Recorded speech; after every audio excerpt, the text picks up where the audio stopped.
नमस्कार। सभी 12 राशि के दर्शकों का अभिवादन। आज एक ये नया विषय है। दो इस सृष्टि के गुरु, दैत्यों के और देवताओं के गुरु, सबसे अधिक पावरफुल ग्रह एक ही राशि में एक साथ हैं। इसके अलग अलग मायने लोगों ने अपने अपने हिसाब से लगाए हैं, लेकिन शास्त्र क्या कहते हैं वो भी सुनना जरूरी है। कुछ लोग बोलते हैं ये ज़्यादा पावरफुल है, कुछ बोलते हैं ये है पावरफुल, कुछ लोग अपने हिसाब से मन से लगाते हैं कि इन दोनों की लड़ाई हो जाएगी, ये शत्रु हैं। लेकिन मैं आपको स्पष्ट बताऊं, जिन जिन के ऊपर ढैया और साढ़े साती चल रही है, उसका दुष्प्रभाव इन दोनों के एक साथ होने से कम हो जाएगा 100%।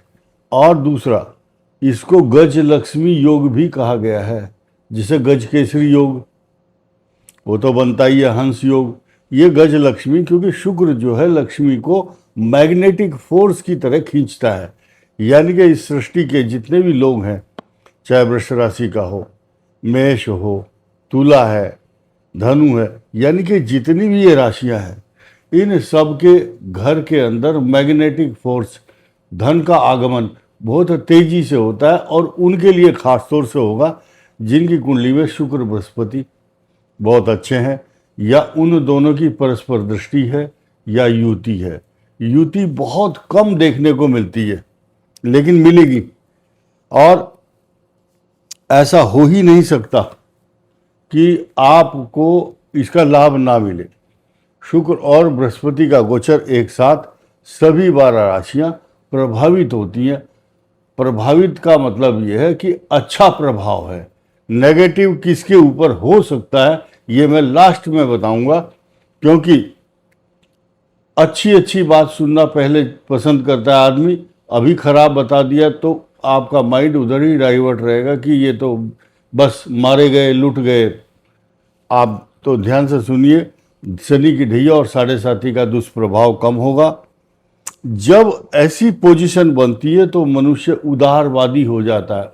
उसके चरित्र में एक नया ज्ञान और नया स्वभाव, नया भाव और स्वभाव दयालु भाव आ जाता है, उदार हो जाता है मनुष्य। और धनवान के साथ साथ पारिवारिक सुखों का अंबार, यानी कि उसके घर में खुशियों की बौछार होती है, धन की बरसात होती है। ऐसा ये दोनों ग्रह बताते हैं, इनका कॉम्बिनेशन शास्त्रों के अनुसार। और ये पूरी सृष्टि को प्रभावित करते हैं, अन्न और धन। और भविष्य में कोई अनहोनी दुर्घटना अगर सृष्टि में होती है तो उसके ऊपर भी इसका शुभ प्रभाव होता है। अनोखी इनकी जो ये जो युति है बहुत अनूठी मानी गई है शास्त्रों के अनुसार। और इनकी चाल जब बदल जाती है, यानी कि एक साथ हो जाते हैं, तो सृष्टि जब बदलती है इनकी चाल, तो सृष्टि का बदल देते हैं हाल, और सबको कर देते हैं माला माल। क्योंकि ये गज लक्ष्मी गज केसरी के साथ साथ हंस योग भी बनाता है। आर्थिक विस्तार करने के लिए ये दोनों ग्रह जाने जाते हैं। आर्थिक विस्तार होगा ही होगा। किसका होगा? वृषभ, तुला और कन्या, और इसके अलावा मीन, धनु का भी होगा। साथ ही साथ इनके मेष के लिए सुख कारक, वृषभ के लिए उन्नति और भाग्योदय कारक, धन और समृद्धि से परिपूर्ण मिथुन बुध आदित्य योग का लाभ तो उठा ही रही है, धन का लाभ भी है। और केतु सिंह राशि में बैठे हैं, फिर भी द्वादश भाव में ये जो युति है ये यूनिक अच्छा मानी गई है, क्योंकि द्वादश भाव में शुक्र और इसकी युति बृहस्पति की जीवन के समस्त सुख तो देती है, अपार धन का खर्चा भी कराती है सुख साधनों पर। इसके लिए विशेष शुभ कन्या के लिए, और ये उन्नतिदायक तुला के लिए, और वृश्चिक के लिए तो चारों तरफ से खुशियों की बौछार।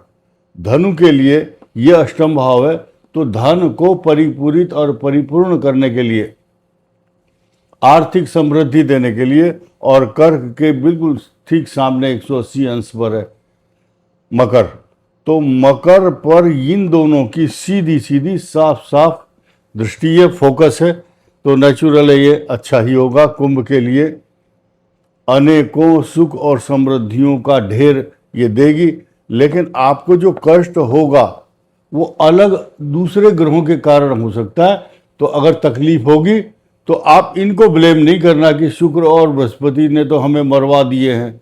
किसी को बदनाम मत करो, आपके ग्रह हैं, आपके गोचर में और भी ग्रह आपको कष्ट देने के लिए काफ़ी हैं, लेकिन इन दोनों ग्रहों का इम्पैक्ट अलग है, बिल्कुल सेपरेट है।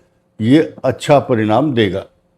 मीन के लिए एकदम यूनिक, अच्छा ज्ञान, अच्छी स्ट्रेटेजी, संतान के लिए शुभ, ज्ञान बुद्धि विवेक मान सम्मान और संतान सब कुछ मिलेगा। वृषभ के लिए, मेष के लिए सुखकारक, और वृषभ के लिए उन्नतिदायक, और मिथुन के लिए धनदायक, और कर्क के प्रांगण में सभी खुशियों की बौछार होती रहेगी। अब आप ध्यान दीजिए कि पूरी सृष्टि पर तो ये प्रभाव है ही, बदलती हुई चाल। ये आर्थिक विस्तार देने के लिए आए हैं ग्रह।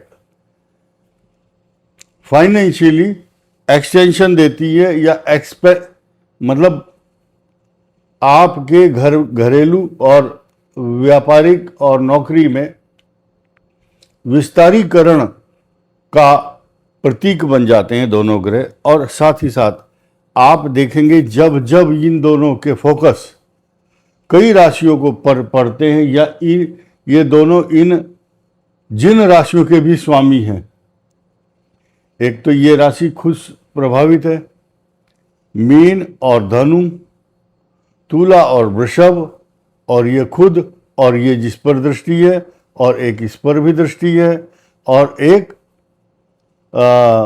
सप्तम, और इसके बाद नवम। यानी कि कई राशियों को 50-60% से ज़्यादा तो सृष्टि को कवर कर लिया इन्होंने। साथ ही साथ राहु केतु के जो साइड इफेक्ट हैं उनको रिड्यूस करता है, शनि की 7.5 और ढैया में कमी लाता है। ज्ञान, भौतिक सुख, धन और अध्यात्म के क्षेत्र में रुचि होती है। पूरी सृष्टि के लिए, 12 राशियों के लिए है। आध्यात्मिक लाभ और भोग विलास तथा सुख के साधन को जुटाने वाला ये युति का योग है। ये दोनों इकट्ठे भौतिक सुख और अनूठा संतुलन है ये। साथ ही साथ भोग विलास, कला, विज्ञान, कई प्रकार की उन्नति का द्योतक और पैसे को ऐसे खींचता है। एक मैग्नेटिक फोर्स है, इसका नाम है गज लक्ष्मी, गज केसरी। मैग्नेटिक अट्रैक्शन पैदा करता है, आपके घर में धन धान्य से परिपूर्ण करता है। और सभी 12 राशियों को, या जिनका प्रभाव, इन दोनों का प्रभाव जिन पर ज़्यादा है, उसको लोकप्रियता के साथ साथ अभिनय, कला और मार्केटिंग के साथ साथ जो लोग जज हैं या मार्केटिंग का काम करते हैं, मीडिया में है, शिक्षा के क्षेत्र में है, कोई डायमंड का काम करता है, कोई प्रॉपर्टी का, और कोई तेल के कुओं से तेल निकालता हो, यानी कि सांसारिक जितने भी संसाधन हैं, कोचिंग इंस्टीट्यूट से लेकर के आपके जितने भी रिसर्च करने वाले संस्थान हैं, हॉस्पिटल से लेकर के योगा संस्थान हो या ट्रीटमेंट, आयुर्वेदिक, हर्बल, नेचुरोपैथी, ये जितने भी फील्ड हैं उन सब को ये इम्प्रूवमेंट देने वाले ग्रह होते हैं। ऐसी स्थिति में जब ये दोनों ग्रह सृष्टि में आ जाते हैं तो सुख, समृद्धि और प्रसिद्धि, रिद्धि, सिद्धि, समृद्धि की प्रसिद्धि देते हैं और वृद्धि करते हैं। इस वीडियो में इतना ही। धन्यवाद। नमस्कार।